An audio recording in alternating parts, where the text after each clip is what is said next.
welcome into a very special KLSU interview with a very special guest. We've got head coach of LSU Baseballs, Jay Johnson, joining us to talk some baseball, along with Andon Bradham as well and Jaden Smith. We've got two Jays here today, so we're very excited. We really appreciate you coming in to talk to us. So without further ado, let's get started, Andon. So, Coach, I wanted to start before LSU, before Arizona, before anything. When you finished your college career at Point Loma Nazarene, when did you decide that you wanted to be a coach? What really brought you into coaching, and what was sort of your introduction to even thinking about being a baseball coach? Yeah, my dad was a very successful high school football coach, high school track coach. I mean, literally didn't lose a track meet for 10 years, and was a great model. And basically, that was born out of just wanting to be like him, and saw the impact that he had on his athletes, and so it probably started there. And then I finished playing in college, which was a big accomplishment for me to finish a college baseball career. And then I gave it about 3 or 4 months where I was a little bit in between. I still had to finish school. I'm a much better coach than I was a student. Don't tell my players that. And I was kind of about November of the year after I went in and saw my coach at Point Loma and said, hey, this is what I want to do. And I want to dive in, and I can really, really help you. And so he hired me. And then I did a lot of recruiting, at the outset there. And then it was a full-time job for $6,000 at the time, opened up to be his assistant. And he hired me, at 25 years old, and or 24, 25 years old. And was very grateful for that. And really, it's all I've known, as a professional career. This is all I've done. Yeah, I mean, piggybacking off of that, I guess, was it your dad that was your mentor when you started coaching baseball? I mean, is there anybody else that you kind of looked up towards and you were like... Yeah, I got some really good advice one time to pay attention to people that are the best at what they do. And my dad was certainly that. That was the foundation, or where maybe the thought that this is what I was going to do was born from. And then, my college coach, Scott Sarver, big impact on me. I mean, gave me that first opportunity. And it wasn't just the opportunity to coach, it was the responsibility. At 25 years old, I'm coaching third base, I'm running the offense, I'm making game decisions, I'm recruiting, and it was a great platform to learn and all of that. So he's someone that I'm grateful for. We talk all the time. He comes out and watches us practice and still gives me good feedback. Rich Hill hired me at the University of San Diego as the associate head coach. That was my first Division I job, and in my opinion, he is one of the best coaches in any sport in the entire country. And I learned so much basically about how to run a program, how to communicate with players, how to teach, the whole deal. And I always say he's one of those guys, had he taken the path I did by choosing to go to a Power 5 school, he would have a national championship, multiple Omaha trips.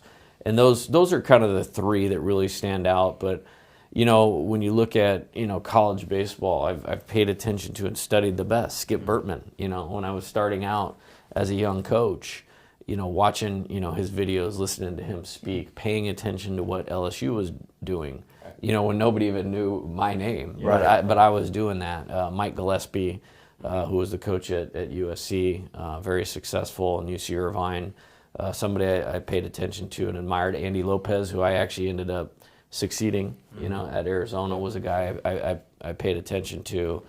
Paul Maneri, in his own way, and so I've tried to always just steal from the best, and that's kind of been my path of trying to get where I wanted to go. Well, it's obviously working. Yeah, that's a great way to go about anything in life. But you talked about your process at Arizona, coming from San Diego, coaching at Nevada as well, and then coming to Arizona.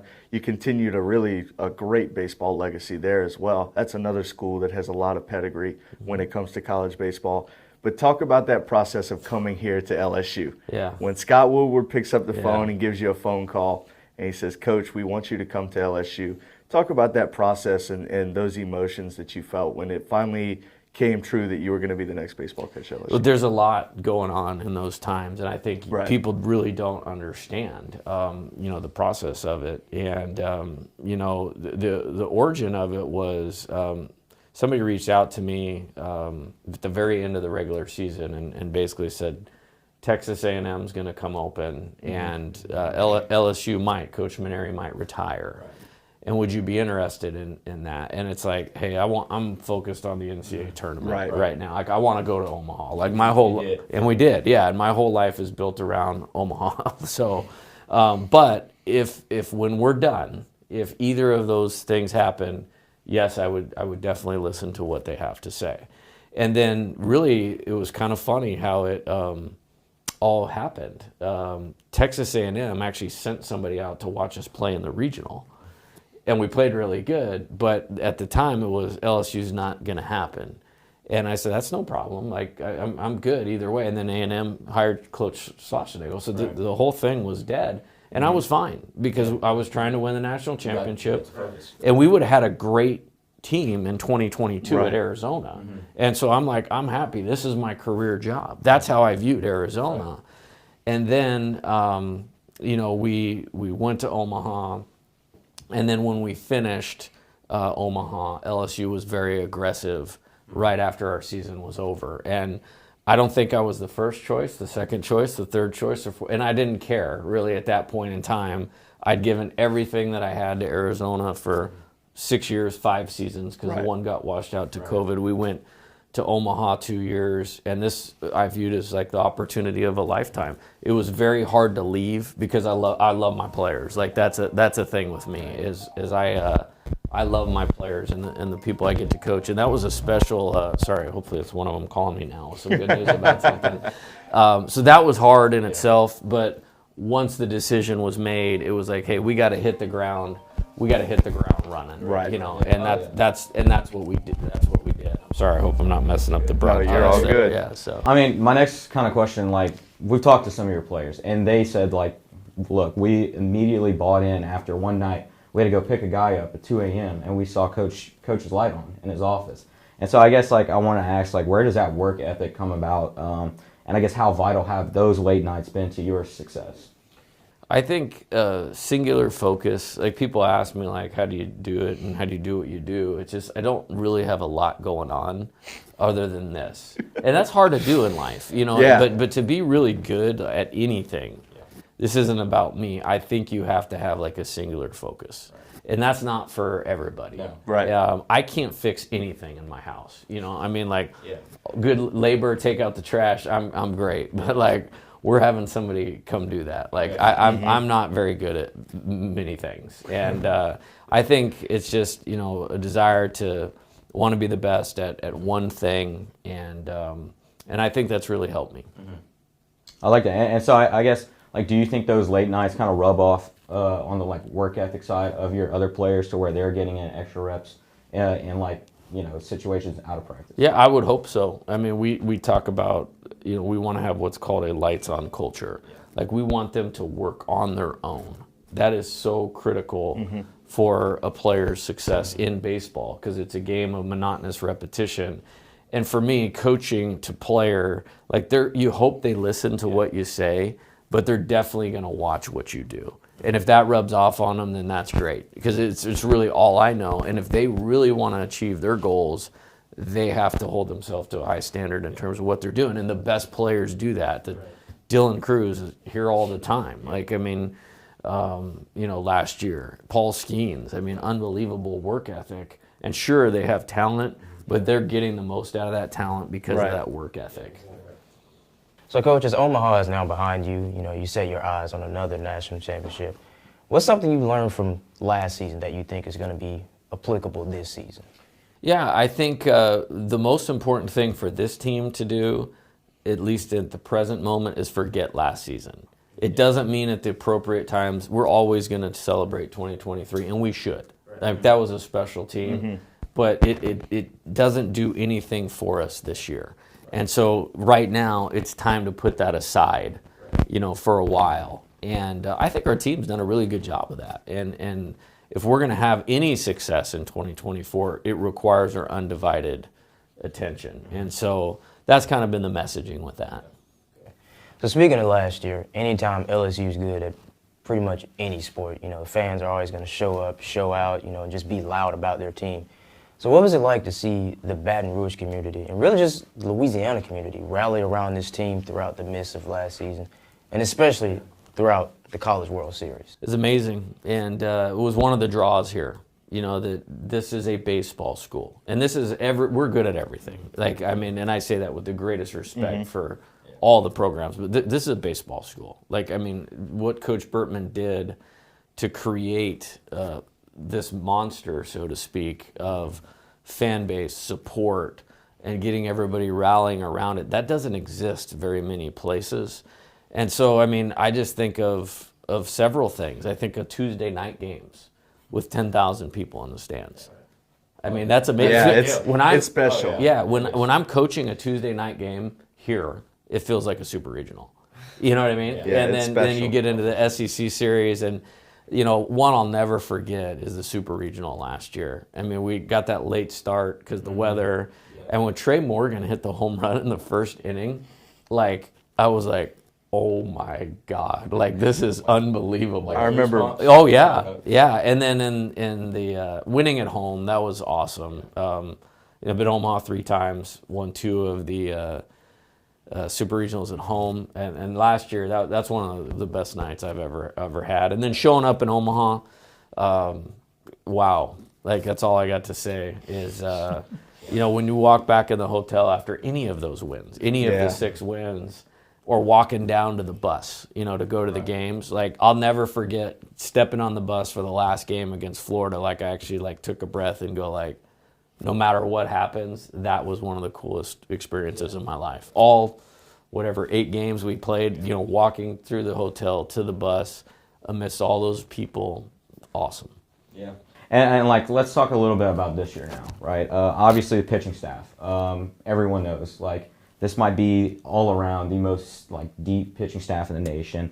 For people that don't know how valuable lefties are, right? I think you have 12. 10 in the rotation? Okay. But can you kind of speak to having 10 lefties as opposed to, like, the past years where you've kind of lacked in there and having those arms? You know, I mentioned paying attention to the best coaches, and Augie Garrido, longtime legend, Texas, Cal State Fullerton. I got a chance to sit down and have a conversation with him in 2004. So I'm still 27, very new at this thing.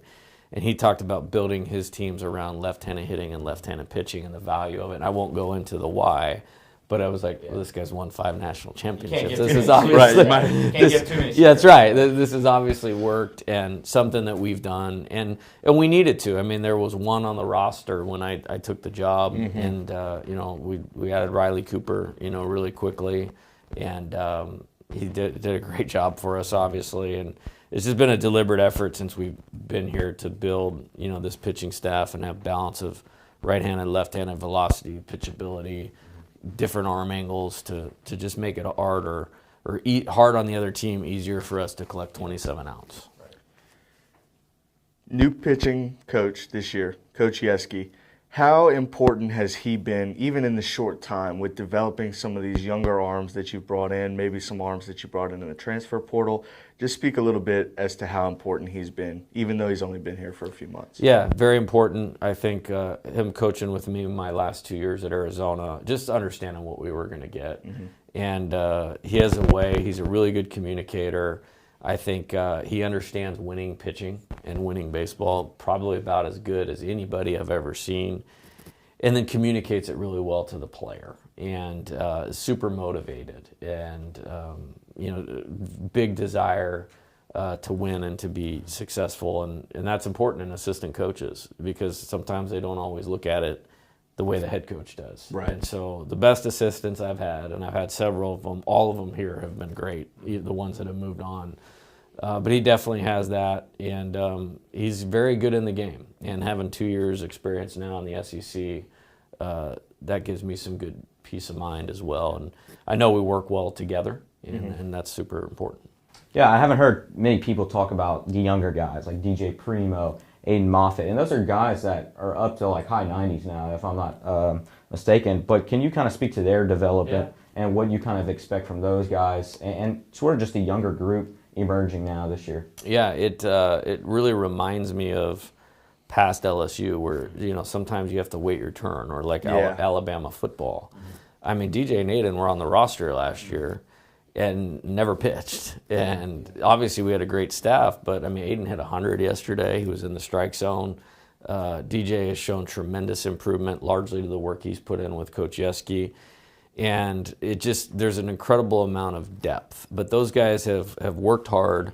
They've grown up in ways that they've needed to, which is very natural. It's part of our job. If we didn't need to help them get to the next click, there wouldn't be much use for coaches. But proud of those guys, and I think they have a good future here, not just this year, but next year also. Yeah, and then on the offensive side, right, losing guys like Dylan, Gavin, Trey, Jordan, Braden, what has been your emphasis on that younger group and also the portal guys as well in terms of kind of offensive approach and just their attacks at the plate? Yeah, we are crushing them with work. I mean, anybody that was here last year has probably seen a little bit different side of me. I mean, we always work hard, but we're holding them to a really high bar because you have to. And look at those guys you just mentioned, and the improvement they had over the 2 years that we were here, and even before that. But over the last 2 years, we had a lot of work to do with them. Like this time 2 years ago, hitting was clearly our strength, but our pitching was dominating those guys you just mentioned. In scrimmages,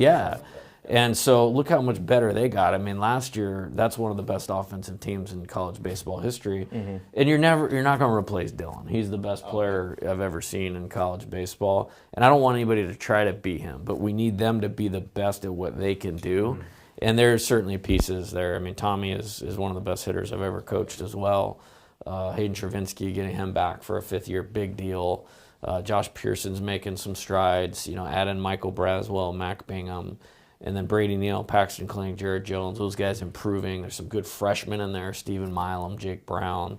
So there's a path to what we want to do. It's going to require, like I said, their undivided attention. And I'm pumped right now. Their pitching staff's getting a lot of credit, and they're giving them some problems. And I think that's actually a really good sign for our team right now. That's good. So, speaking about the younger guys, can you talk a little bit about what's so special about freshman Jake Brown, and what makes him a guy who could possibly start for you guys right away? Yeah, he's a great athlete. He's tough. I mean, when you think about people from Louisiana, there's this grit and grind and like Gavin, toughness. He has that, and he's this great athlete. And man, is he going to be a good player? And I'm super excited about him. He's a good pitcher too. But I think it's just, if I was to simplify it, it's talent and toughness mixed together. And that's a good sign for us for a few years. Well, yeah, now we're going to move on to some of your personal coaching experiences with some questions kind of on your perspective. So we're going to let Anna start here. Yeah, so there's a bunch of ways to win a baseball game, obviously. And last year's team and teams previous under you won games a lot of different ways. But if you were to put something up in the dugout, this is how Jay Johnson wants to win a baseball game. What does that look like? Wow, that's a great question. I really appreciate that question out of you guys. So what we have is what's called a process of winning, and there's mental characteristics to it, and this year, toughness is certainly a big part of that, because we're going to face adversity. I mean, you look at that schedule. We did it last year. Exactly, yeah. And that's just baseball. It's inevitable in baseball, exactly. So there's stuff about mental toughness. There's stuff about being selfless, with as many good players as we have. So there's those things, and then there's the path to winning relative to baseball. Pitching, you have to get ahead, and you have to knock them out when you're ahead. Your guys have to be undefeated at preparing for the game, so they stay healthy, they're ready to execute, all of those. They have to throw their pitches with conviction.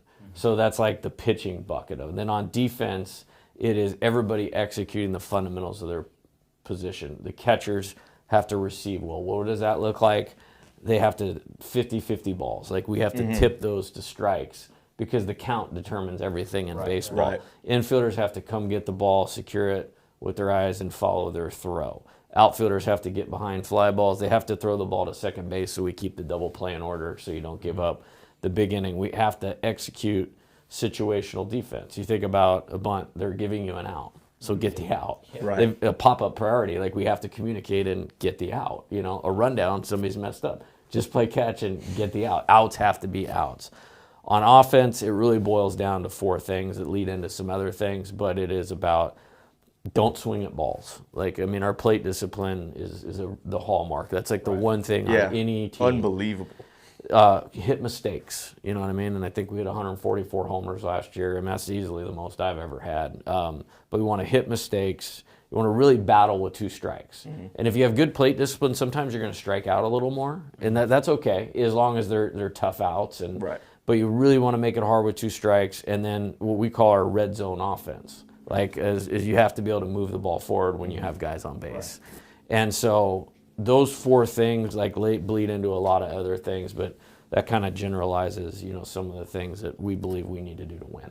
Yeah, I mean, like you talked about the offense. So, like when I was in high school, we had like a little thing in the dugouts, like a quality at bat, and whether that might be like 8+ pitches. But I'm just curious to like your ideal performance at the plate. Like, what does a quality at bat look for you? I think anything that's going to move the offense, do one of 2 things. Move the offense forward, because that's how you score runs, or make it really hard on the pitcher. Like I'll use last year the finals, the College World Series finals, the 18-4 game on Monday was actually won on Saturday and Sunday. As crazy as it sounds in that blowout game. In game 1, Brandon Sproat, who was a first or a second round pick, he didn't game, right? in the first game, he didn't get to the 5th through the 5th inning. Okay. And so they had to go to that bullpen, and then eventually Brandon Neely throws 60+ pitches. And then in game 2, Hurston Waldrop, who's a first-round pick, like, they blow us out. But, I mean, he was out of the game in the 3rd inning.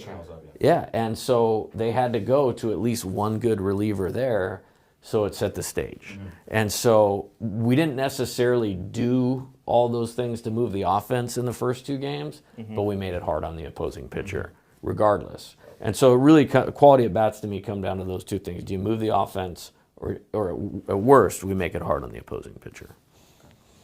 So I guess the first question would be, do you feel any pressure, you know, to do well coming off a national championship this year? And secondly, with you guys being the defending champs, you know, you're going to get everybody's best shot. Everybody wants to be able to say they beat you guys. Yeah. Do you go into this season thinking that you have a target on your back, or is it just, you know, eyes forward, head straight, looking at every opponent? See, I'm not saying I'm a great coach. I think I'm a great coach for LSU, though, because I don't worry about any of that stuff. Like, this is hard. Like, I mean, college baseball and winning in college baseball is really hard. And when you're on the inside of that, you know that, you understand that, and then it drives, you know, your work ethic, your decision making. You're going to have to persevere. You're going to have to worry about people saying you suck and not worry about it, frankly. And so I think the answer to that is no. I think this isn't about defending anything. This is about attacking a new opportunity in 24, like eyes forward, as you said. I think our players have done a good job of that. And I also think we're uniquely prepared for this because last year there were so many expectations on that team. I feel like we've already done this, if that makes sense. You know what I mean? Now it's just a stand. Yeah. And the past games don't win you the future games. They just don't. You know, I have this saying like, look, guys, we're not going to the NCAA tournament because it says Tigers on our chest. Like, you have to earn your way into the NCAA tournament to go to Omaha to play for a national championship. So I don't take any of that for granted. And I think it's probably reflected on how things go on a day-to-day deal. And if we recruit good enough, you work a good process of winning, then you can at least have peace of mind of what you're doing. And then if you have peace of mind, your players have peace of mind, and then they play better. And then you get a chance to do those types of things. So, Coach, if you've got to give one message, you've put many a great player into Major League Baseball, but if you've got to give a message to a 14-year-old playing travel ball right now, or any other kids in the youth baseball setup around the country, what is the one message you would give them to help them advance not only as players but as people as well? Yeah, it's a great question, and I kind of go one way with this all the time. It's like we live in a tough world right now where everybody gets caught up in the image of things instead of the substance of what you need to do. So what is that? They want to commit to a school. Right. You know what I mean? They want other schools. Yeah, or their friends. And they feel like, hey, if LSU is recruiting me as an example, man, I'm validated. I must be something. And then they can put that out there and it makes them feel good because people think there's something. Well, really, that doesn't matter. Right. Like, it doesn't matter. What matters is, are you improving on a daily basis? Are you working to get to where you want to go? And I think if they could focus on the journey, you know what I mean, of improvement instead of the destination, they'd be a lot better off. Yeah. So, Coach, I want you to build your dream baseball player, if you will, using all of the abilities of all of the great players you've coached over the years, and maybe still coach, okay? Yeah. So for fielding, who would you take? Wow. You've had some great ones too. Yeah, I have. We had a little shortstop at Arizona my last year named Nick McCleary. He was the 10th round pick of the Padres this year. He's 5'8", 5'9", but man, he could pick it. I mean, the ball barely made a sound when it hit his glove, and he just had this beautiful, throw across the diamond. And then I would put Jordan Thompson in there. I mean, his athleticism and arm strength. Like, I'll never forget that super regional last year against Kentucky. I mean, he made like three plays second game. And it's kind of funny. So Michael Braswell is probably going to be our shortstop this year. The next morning, he went into the transfer portal after the super regional. And I went into Josh Jordan, our recruiting coordinator, was like, hey, man, let's get this guy here tomorrow before we leave. Because that dude won us the game on the field last night. Jordan did. Yeah.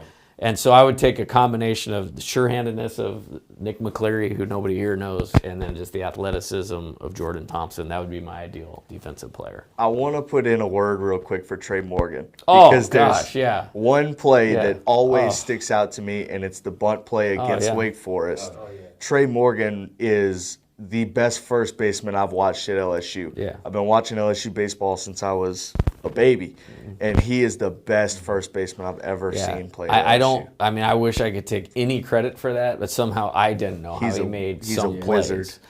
Yeah, our first year, somebody overthrew him against Texas A&M. He went back, picked up the ball, slid and threw a strike to second base, and it was like catch, tag, and then we won that game.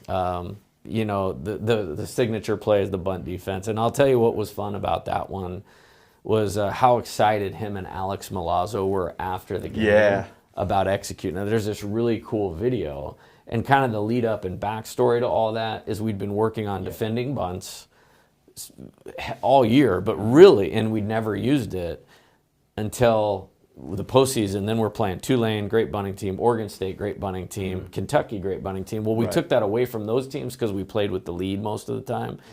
But watching Trey be so excited about, unbelievable play. I mean, then he belly flops and he gives him like an option pitch, and Milazzo catching tag. Like, how excited they were about executing that. And that's all Trey. Like, he deserves all the credit for that. That's one of those moments as a fan, as a student, as somebody who watches the team.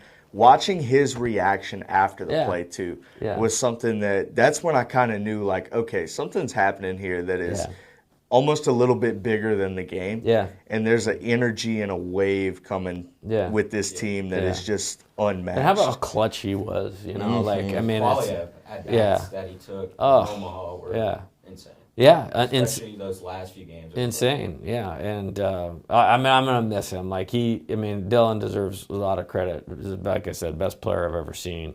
I mean, Trey's competitive nature and ability to do that type of thing. His hand-eye coordination, I feel like is if they had test for that, I feel like he'd test just insane. It's just and that's a really cool. I mean, all those relationships are really cool, and just his family is amazing, and I'm super proud and thankful to have had an opportunity to coach him for 2 years. Yeah. And then who would you take for pitching? That's hard to go against big boy. Paul Skeens. I just, what a person. I mean, everybody sees 100 miles an hour and wipeout stuff, but the person's phenomenal. The discipline's phenomenal. The preparation's phenomenal. The teammate was phenomenal. My goal obviously is to win another championship here. You may never see a player and a pitcher like that ever again. And then for hitting, I got 3 that stand out. Chris Bryant when I was at San Diego, Dylan, and Tommy White. And Tommy is a man. I mean, he's got the clutch thing down. He's got the competitive thing down. hits for power, hits for average. I love the two-strike approach. Oh, I love it. I tell him all the time. Get down all the way from there and just like. I tell him if he did that from the first pitch, he might hit 500. And he's strong enough, he'd hit some homers, at least with an aluminum bat. That is what you talk about, Tommy's two-strike approach. That is the most insane thing I've ever seen. Somebody to generate that much power in that stance when he gets so low. Take it opposite. Yeah. That's his, really he's honestly one of the best, and we've all watched great hitters at LSU. Bregman, Mason Katz, Rafe Rhymes. Like those guys, it goes back, pure hitters. But Tommy White and his opposite field ability, and Dylan the same way. Yeah. It's just outstanding what those guys can do with their bat-to-ball skills. Yeah, and I'm proud of this kind of run we're on. I mean, you think about it. I mean, we had Jacob Berry, who hit 400 in the SEC our first year. You know, 6th overall pick. Dylan, number 2 overall pick. And Tommy's going to be a first round pick, So 3 years in a row, that doesn't happen very often anywhere. I wonder if it's even happened here with all those great players, So a nice little run of hitters right now. Absolutely. Yeah, but to end things off, we're going to end on some fun questions. We got some fun questions for you. We're talking baseball. This is fun period. Always fun. Baseball is always fun. Right. But let's start off with this. This is kind of harder, I guess. What is your favorite uniform currently for this team, and maybe like historically, like as in like favorite uniform of all time in baseball, like Major League, maybe college, whatever? Yeah, it's the same answer. It's LSU gold jerseys. Okay. Championship goals. And we got to get on Nike. We don't have our gold jerseys for this year in yet, so don't put that out on social media, please. But we got to get those here. So, I don't think they understand how important that uniform is. Right. It's special. It's championship goals. Championship goals. Yeah, it's and special. Never change. I love how our players appreciate that too. Our first year, we went to Vanderbilt for the last series, and we'd had a really good season, but we needed to finish strong, golds all the way through, and then we wore them in the postseason, and we didn't win that regional, but I was proud of the competitive nature of that team. Right. And then last year, other than when Paul pitched, because if Paul pitched in purples, it was golds pretty much the rest of Omaha. Yeah. So I do have a follow-up question with that, because historically, when I watch LSU baseball, it's white on Friday night, purple on Saturday, the golds on Sunday traditionally. Was that a Paul decision? Did you let him choose what jersey he wanted to pitch in? Yes, absolutely. But here's my uniform directive going forward. All I care about is that we look like LSU always has. That's super important to me. I mean, Nike might be doing crazy stuff with the uniforms and all that, but everybody knows I'm trying to keep us always looking like the Tigers, And another uniform question. I have the hat for this uniform, and I love it. The Block L cream throwback uniforms. Are they making a comeback this year? Because I love those uniforms, Coach. I love those uniforms, Coach. Yeah, even during a weekday? We'll see what we can do. Yeah, we'll see what we can do. Yeah. Past the uniforms, you grew up on the West Coast in California, Northern California area. A lot of great baseball out there on the West Coast. But when you were growing up, who did you support? What teams were you a fan of? Some players you enjoyed, things like that. Yeah, I'll start with the players. I loved Pete Rose, the baseball player. I love. I feel like everyone. I love Pete Rose, the baseball player. Ozzie Smith, we were talking about defense, that was my guy. I wanted to play shortstop like Ozzie Smith. Tony Gwynn, was one of my favorite hitters. Getting to coach against him. I mean, I remember standing at home plate going wow. What a. And I mean, those were kind of my 3 guys. I think Barry Bonds is the best hitter of all time. Our hitters, when they're watching a lot of pro video, they watch a lot of lefties, Barry Bonds, right-handed Albert Pujols, early Cardinals years, But those are probably my 3 players. As far as teams, I mean, I was way northern California guy, so I wanted the Giants to win and do well. I was when I'm talking 10, 11 years old, I was a Magic Johnson, Los Angeles Lakers fan, And then 49ers. I was Joe Montana for Halloween 3 years in a row or something like that. That's valid. I respect it. Hey, that's what kids are going to do with Tommy White this year. That's right. Oh, absolutely. That's right. It's just cool. I love these pictures of them the dressed chains and everything. Tommy White or Trey Morgan for Halloween. How cool is that? Yeah. Oh, for sure. Moving on. I mean, favorite. You've been here now for 3 years. I want to know what's your favorite Louisiana dish. That's hard. Yeah. That is hard. Yeah, I'm 5'7", so I got to watch about putting on the weight too. And that first fall, I got destroyed. I was like, I better get it in check. And I like it all, honestly. Like I'm not a big seafood guy, honestly, but I've eaten some here and I like it. Like I never had seafood before I came here because I didn't like it, and I like some of that. I'm a real meat and potatoes guy, so like any kind of gumbo with just that type of combo is good. But I like all the local places. Like I love the meatball quesadillas at Phil's. That's not necessarily like Louisiana, No, but that's like but signature. yeah, exactly. Yeah. So. You ever had any rice and gravy yet? I have. Yeah, that's good. Solid. Solid. That is. Yeah. I like that. Yeah. Coached a lot of fun guys and a lot of great personality. You talk about Cade Beloso, Trey Morgan. Who is the biggest prankster during your time at LSU? Could be a coach, could be a player. Who is the guy always pulling jokes on the other guys in the locker room? Yeah, Jared Jones is a good one. Wow. And I got a really funny story. So last year we went out to like team dinners like throughout the postseason, like SEC tournament, regional, super regional, and then in Omaha. I was so busy in Omaha, like I actually didn't go to the one in Omaha, but the one before I think it was before the super regional here. So Jared Jones, big funny guy. Okay, so he gets like a booster chair thing, and he's bringing it over to the coach's table, and I'm watching this. Like he has a waiter bring it over to the coach's table. I'm like, man, this guy's got some serious guts if this thing's going to me.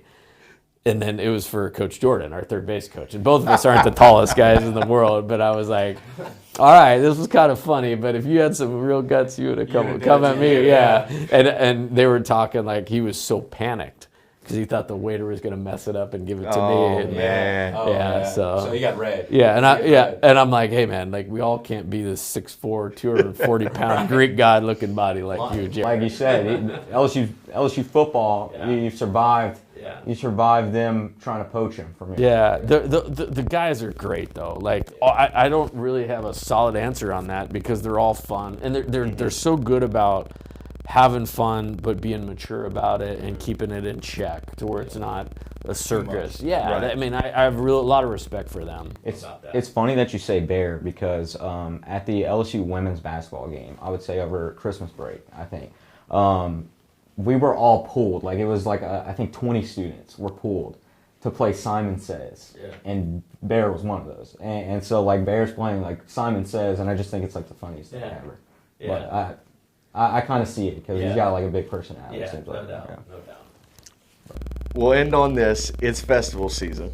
It's the best time of the year down here. Mardi Gras season, college baseball starting back up.